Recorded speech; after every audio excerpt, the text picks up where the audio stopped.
So far we have seen 2D surfaces created from scratch in SOLIDWORKS. What happens if we have a 3D model? For example, on my screen you see a Halbach array which we just did a 2D simulation in example 3.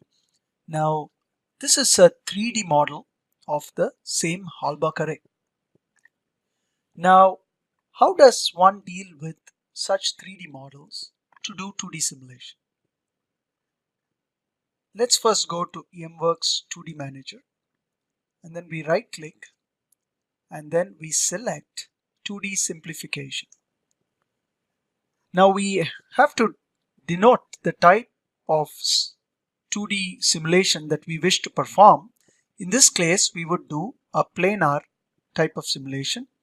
We can select the plane. Here it happens to be the front plane and then select OK.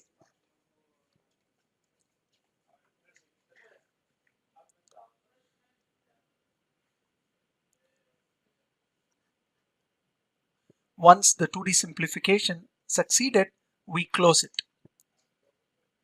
Notice that you automatically EMWorks will form the 2D surfaces required to do a 2D simulation. Now we are familiar with this Halbach array which we already simulated in example 3.